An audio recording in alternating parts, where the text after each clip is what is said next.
We've been very much known as the bureau company. There's a huge amount more to it. It's innovation, particularly with AI. Fraudsters are becoming far more sophisticated in terms of the types of attacks that are now coming in. You've got this probabilistic world of AI and this deterministic world of rules. There's a world in the future where you just set the outcome you want. We had a big event where we sort of announced what the shape of that world will be. It's been really resonating with our clients. We always pull the best of the knowledge to help our customers navigate this new world that's happening very, very fast.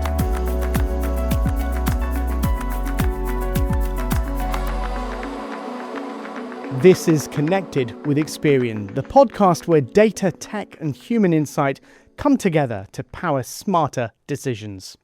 I'm Waseem Mirza, and in this series we're speaking to the people building what's next across financial services and beyond, exploring how connected data is driving trust, innovation and real-world impact. Well, today I'm joined by Keith Little to explore the shift into what many are calling the Agentic Age, where AI is no longer just supporting decisions, but increasingly making them, and what it takes to do that in a way that is trusted, auditable and scalable. So Keith, thank you very much for joining us here on Connected with Experian. How would you describe your role on a day-to-day basis? Me and my team look after all the global software and platforms for Experian worldwide. So we, day to day, we build products for our clients based on our client needs, and these are distributed to our clients across the globe on our platforms, which our regional teams use to build great solutions for our customers. You've got a very wide remit. Just home in on that for us, because it stretches across analytics and much more. We've got a big breadth of capabilities in Experian, so everything from analytics, credit, fraud, marketing, the whole sort of breadth, obviously underpinned by AI and all the good stuff and technologies and platforms that deliver it. When you think about Experian, we've got a very outdated view. Just explain for us how that's now shifting into a new era. So, as I say, we've been very much known as the bureau company. The data, or you speak to people and they obviously know about the app and the credit scores and everything else that obviously drives a lot of what people think of Experian. But there's a huge amount more to it. The amount of activity going on around its software, its innovation, AI, its analytics capabilities. And how now we're much, much more on the forefront of what's going on in terms of, particularly with AI, which obviously we'll talk a lot more about, and how we're sort of bringing that to address our client needs and work with our customers on that. And for you, on a personal level, how have you found this shift gathering pace with the advent of AI? My journey at Experian has been fascinating. Again, as being a customer, what's actually been great is to see the breadth of tools and capabilities that Experian has had beyond the data.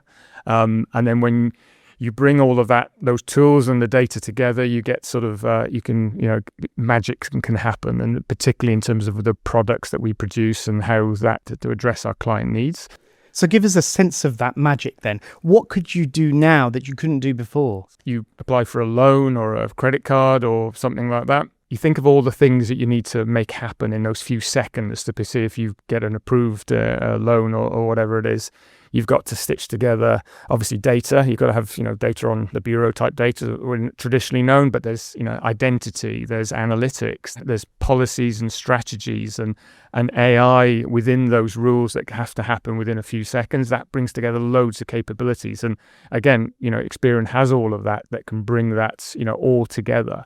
And, to your previous point, AI is just accelerating that change and adds another layer of opportunity to what we've been doing for us and our clients. So with opportunity, as you call it, there comes a point where you need to address challenges as well. What are you doing to ensure that future transition is safe? Clearly, in this world of AI, there's obviously huge amounts of press and noise and hype and reality and everything else. One of the things that anchor points, particularly for Experian, is the trust word. We use the trust word all the time.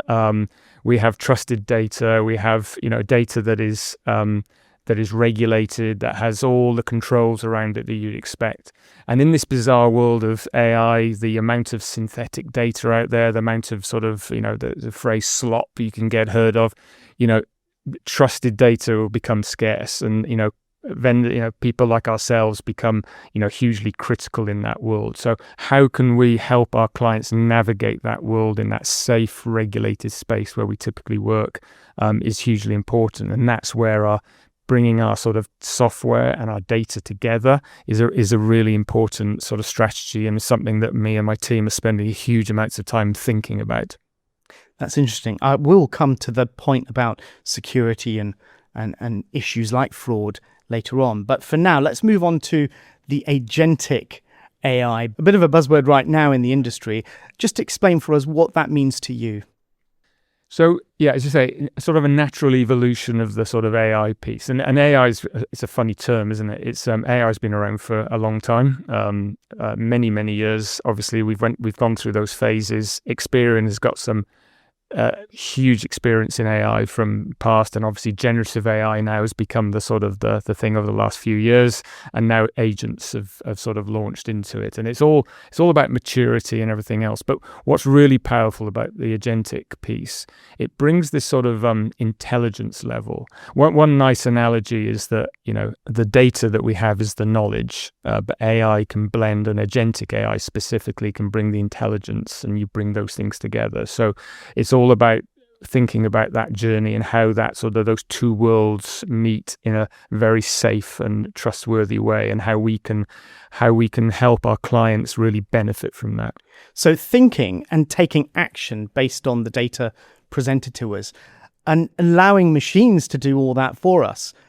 On one level, that's a scary thought, and on another, huge opportunity there. You've got this probabilistic world of AI and this deterministic world of rules. So, if you ask ChatGPT 1,000 times to add 2 + 2, it's not always going to give you 4, right? So, there's that sort of thing. And what's fascinating is how we can bridge those two worlds. We want to get the opportunity that AI and agents and the agentic world brings, but with that deterministic, trust, regulated, safe space of what we do, particularly emphasized in a regulated world. All right. So give me an example, if you will, of agentic AI working in an optimal way. Yeah, so if you play to the strengths of what AI is really good through, and therefore agents are good at. So if set up in the right way, are fantastic in terms of looking at, fragmented systems, data and signals. You mentioned fraud earlier. It's fantastic at looking through signals, through noise, to come up with suggestions, but doing that continually 24/7 and all of that type of thing. So if you think of a fraud caseworker who has to, there's some fraudulent activity that's happened on somebody's account. It's created a case that they need to look at because they're not sure if it's fraud or not. AI and agents and the agentic side can sift through masses of disconnected data, fragmented data signals, and look and give suggestions and be very clear at explaining those suggestions to that caseworker to speed up their lives. We've got some agentic agents working in those sort of fraud case type areas, and the time to work a case, the speed, the productivity gains have been huge. Really, it's really exciting. And having, in previous lives running those sorts of areas and understanding those worlds, what we can now do with agents, playing to the strengths of AI, using agents is critical, but always with the human in the loop. But it just speeds up the time. It's really exciting. So I just want to pose an example of my own.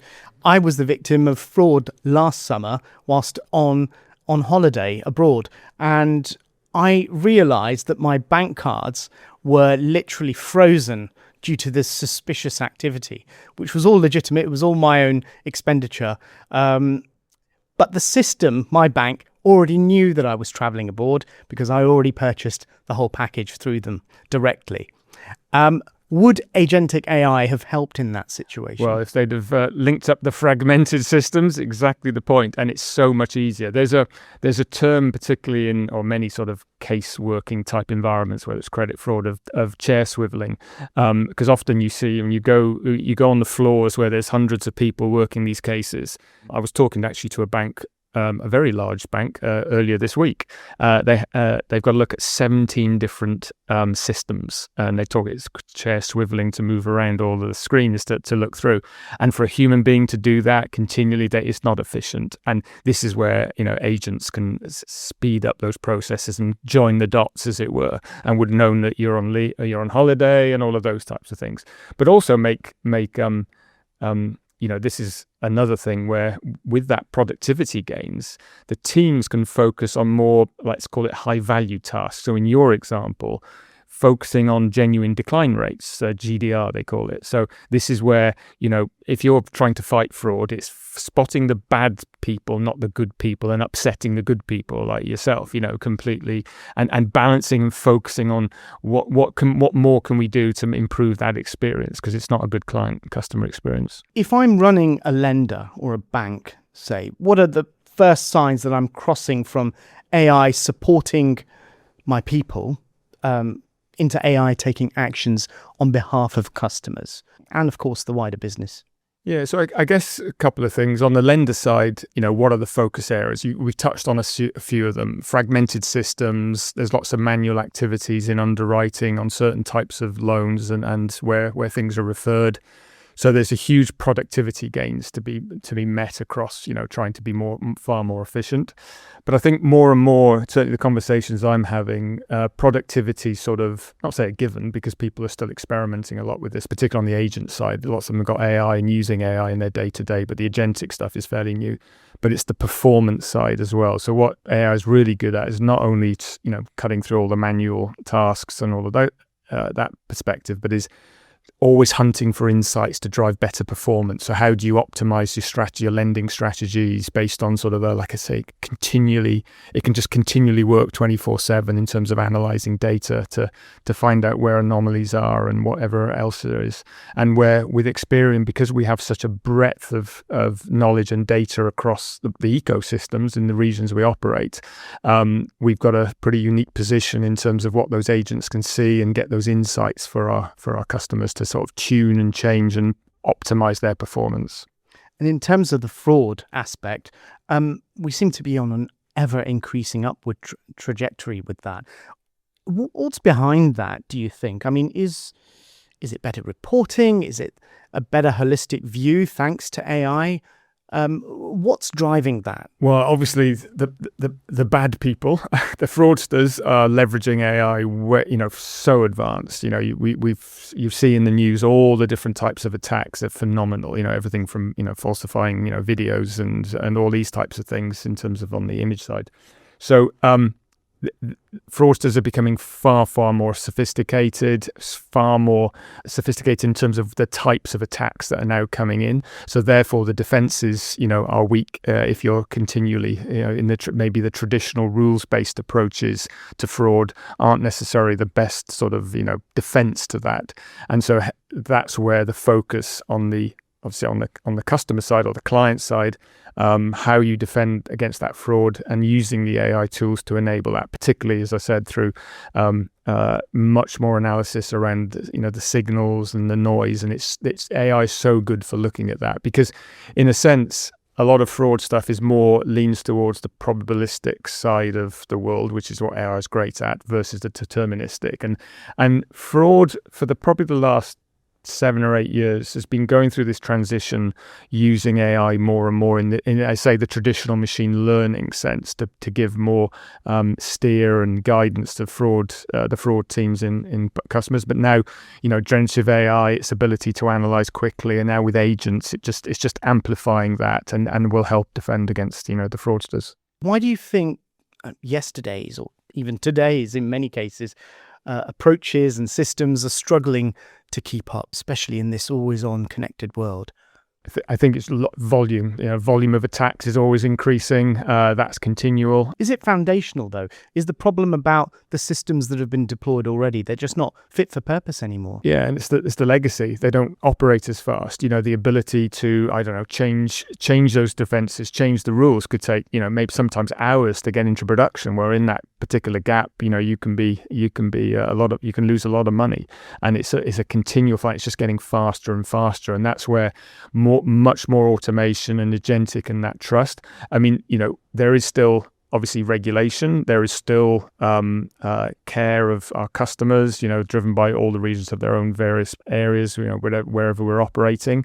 That's always got to be in the mind of the fraud person, but it's still, the speed of change, and legacy systems just can't cope with that.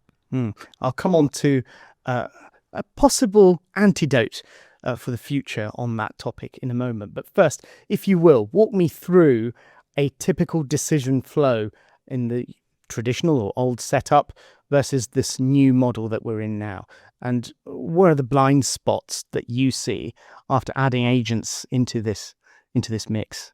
Yeah, so the traditional flow, you apply for a loan or a card or a mortgage, etc. You've got to go through a series of steps. Identity checks, pull your bureau data, take that data, do some analysis, rules, policies, your lending strategies, all of these types of things. Deeper fraud checks, if it passes through all that, it's a workflow. And the outcome is simple as accept, decline, refer. That's as simple as it do. And it's got to do that all in a few seconds. Otherwise the client gets bored and moves on to the other thing. So the world's been going through a huge amount of automation and digitization over the last sort of 10 years. But now with AI and agents, of course, they are outcome based. So there's a world in the future where you just set the outcome you want. You accept we want a 70% accept rate, a 10% decline rate, and whatever the balance is, 30% refer rate, or whatever the outcomes you want. And agents can then continually take those data sources. It can pull all those pieces together, not through a structured workflow, but be much more adaptive to how that outcome is achieved. Now, that's a little bit of a world away, but we're starting to experiment with that. There's still human in the loop, and that will be important. And I think that will be important for a while because it's got to build up trust. But also, you've got to think of, our clients have got huge regulatory requirements on them. Affordability. They've got to be affordability. The decisions have to be repeatable. So the fact it gives you a loan, now, and then you do it again and it doesn't. Why is that? It should be repeatable because what's changed? All of that type of thing. So there's all sorts of dynamics sort of play into that. But in that lending example, think about how agents could drive a much more efficiency and better outcomes, be more personalized to you as opposed to more generalistic, more adaptive in terms of the lending strategies, because there's all other factors that we can bring more data sources into that world as well. So in terms of that personalization, with your future hat on, if you wouldn't mind, can you foresee a future where when I want to renew my mortgage or apply for a loan, I can just hit one button and the system knows because it's already connected with other agents and it already knows everything else it needs to know for the application without asking me? That's exactly certainly the future that people aspire to, and our clients certainly aspire to. Now, there's going to be some checks and balances in there, but that's a world that you can now see where before this agentic world, you'd be looking at going, that's going to, you can theoretically get there, but now you can actually see the sort of light at the end of the tunnel, I would say. It's probably the reality of it, because it's playing to those strengths of that intelligence, that ability to bring fragmented things together much, much more efficiently than we've ever done. And there's a great bridge from that legacy world to that future world.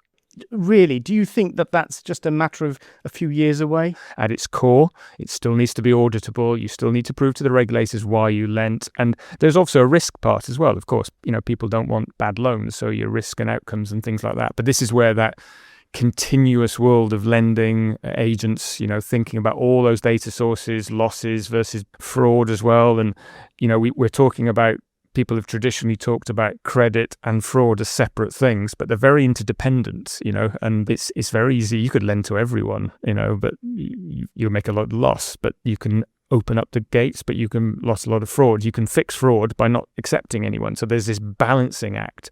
And that balancing act is a really interesting area that agents will certainly start to flush out, I think. And one of the ways in which you can help is with the so-called agentic operating system. What exactly is that? It's not another Windows or Mac Yes, OS, that's is true, it? Yeah. Yeah, the start button. No. So we talk a little bit about how our platform, which is called Ascend, needs to change, because obviously one of the things we need to do is obviously make sure that we're always adapting, we're always looking at the future. And one of those key pieces is looking at our platform and think of it more as an agent operating system. So how can we best manage agents? Again, from some of the conversations, the points I've been making around how do we balance that trust element, so bringing all of that security, that regulation, the policy controls, all the guardrails you need to operate safely in a world with the agentic world. And so we're blending these two together through all sorts of technologies of like semantic layers into data and MCP servers and sub agents and orchestration agents and things like that. So that's the sort of world that we've now adapting our platform to go forward in. On a deeper level, what problem is that OS actually solving? So one of the interesting things with AI is people, I've talked a lot about it's great unstructured data, but when you're talking in a regulated way, data quality becomes a huge sort of factor in getting the right outcome. And so particularly, we've got very accurate data. We've got these sort of regulatory limits where 99.9% of our bureau data has to be accurate at all times. That's a regulated thing that we have to aspire to. So we've got this amazing quality of data. But how do then we sort of make sure that interacts in the right way with the AI and the agents that need those resources to do whatever they're trying to do? And so when you look at these things, there's a thing called semantic layers, which is sort of translating the underlying data into something that's more human readable. And when I say human readable, also agentic and AI readable to make better decisions. And these little subtleties are really important. And that's where the heart of that foundational elements that we need to put in place, which we're in the process of building. And a lot of it we've built. There's a semantic piece. There's the all the MCP type servers and technologies to access that data in a safe sort of policy controlled way. You say safe. How critical is it for businesses to be thinking about using an OS for the agentic AI systems in place? It's hugely important in many of the, obviously for our clients, financial services, it's critical to the regulatory piece. Now, regulation will move on and we'll adapt with regulation, but in some senses, AI is probably going to drive more regulation in terms of, however you foresee the regulatory side. So that is, security is always our number one at Experian. That's where that part starts. And then maintaining that trust is hugely important to us. And how do you go about making the OS safer? People may remember only a few months ago, there was an incident where two AIs were battling out amongst each other, and then they started to talk to one another in ways that humans couldn't even understand. How do you battle against a scenario like that when it comes to the financial service world? So firstly, we're in a B2B sense, so we're not necessarily, so it's not like a consumer driven, so that the control of how we think about how agents and the flows and the resources that are allowed. But it's the strictness of the guardrails that go on around, within our agentic operating system, as it were, that can control the policies and what those things do. So if you think about, how you set up the skills and the context of how agents operate, you can put in very, very strict guardrails on that, and then also have overseer agents and critic agents and all sorts of other controls that are sort of building through. Plus, you can get some quite low level, in terms of how you look at that stuff. The key thing with us, though, and back to the semantic layer and that safety, is that we'll never expose our raw data, our core data, our really private data to our agents. It's always derived data as well as all those guardrails. So it's not about, people immediately think, oh, you're going to give all your bureau data or all this sensitive data we have to the LLMs of this world. We're certainly not. And look, facts. We obviously partner with many of all the big names that you're familiar with on the LLM side. A, they don't want to be regulated, but B, they know that they need those systems of record, the safe places. They know that that's not where they play. They've got, other goals in mind of what they want to grow. All right. So when we're talking about the operating system in the agentic space, what is it that Experian is currently doing in this space that's new and transformative? It has all this amazing data, trusted, safe, secure, but it also has this great breadth of software, always has. Bringing those two things together in our SEM platform, and now it gives us that unique position to really effectively build this sort of agentic operating system, as we call it, and how we can bring that agentic world to life for our clients, because we have both sides. We have software and data. We can, and that just helps our clients on that journey that they're going through in terms of how agents and AI are affecting their businesses. There's learning on both sides, and we can learn together in the sort of the way we work in terms of collaborative and working with all their lending areas, their tech teams, partnering also with the big LLM and AI providers. So we always pull the best of the knowledge together to help our customers navigate this new world that's happening very, very fast. How do you keep on top of that? Is it an insurmountable challenge? I think so for all of us. I mean, everyone's working at a pace that I've never seen. I've been around a bit in terms of my career, and I've never seen the change happen as fast as this. But again, that's why partnering is so important. You can't sit in a silo and think you know everything. You've got to sort of build that sort of more ecosystem knowledge by spending time with the clients who are learning. They get lots of great insights, and obviously with the big providers, the AI providers as well as our own knowledge about how this world works, and bringing all that to get the best outcomes. So talk me through what organizations need to be doing now to be ready for this shift in agentic AI. Yeah, so they need to be thinking about how they're going to change, but their operating model is going to change, because typically, there's a lot of fragmentation in their systems and the tools. There's a lot of fragmentation in data, quality of data, all of these types of things. So, it's how when we partner with our customers, we spend a lot of time looking, when we've been talking about what are the areas to focus on. So everyone's focusing on everything. Probably prioritization is a big one. How they're thinking about their own data that is obviously brought into the machine, as it were, and then really focus on those core use cases where you can really make a difference, whether it's in credit analyst type work, fraud analysts, case working, and things like that.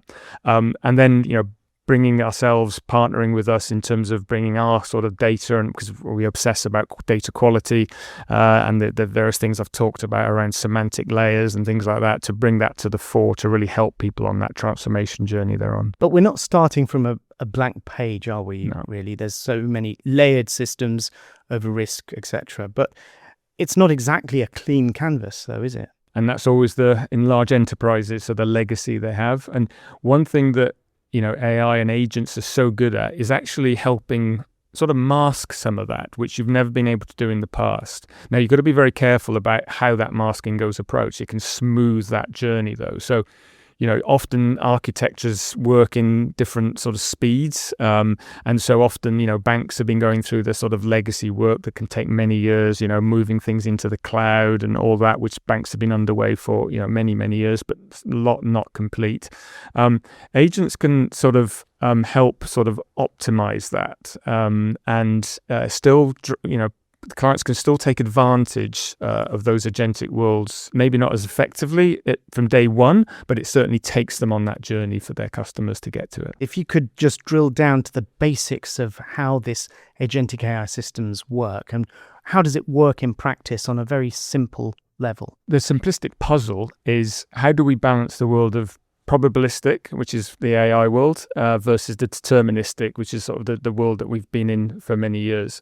And what this agentic operating system allows is that interface between those two worlds, to do that in a safe, secure way. It allows all the guardrails, security and protection of our data, balanced with then allowing our customers' agents or our own agents to interact in a safe and secure manner. So that leads me on to our quick fire round of questions. First of all, question 1, AI in lending, more jobs, fewer jobs, or different jobs altogether? your quick, short take. Different jobs. The one buzzword that you would retire happily today. Oh my God, there are so many. Agentification always is a painful one. I'm not sure if that's a real word. I keep writing it, and but yes, agentic's okay. Agentification, I'm not so sure. Okay, agentification. Question 3: the most overhyped idea in the AI space right now. It's less of an idea. It's more that everyone's going to lose their jobs. The last question: the most underrated but quietly powerful use case. Search. Okay. So, Keith, absolutely fascinating to be talking with you about the future direction of the financial service industry when it comes to AI and agentic AI. Thank you. And that brings us to the end of this episode of Connected with Experian. If you found it useful, please follow or subscribe wherever you get your podcasts. And if you're watching on YouTube, don't forget to like the video and hit that subscribe button so you don't miss future episodes. You'll find all the links to further resources and Experian's latest thinking on data, AI and decisioning in the show notes and the description below. I'm Waseem Mirza. Thanks for joining me, and I'll see you next time here on Connected with Experian.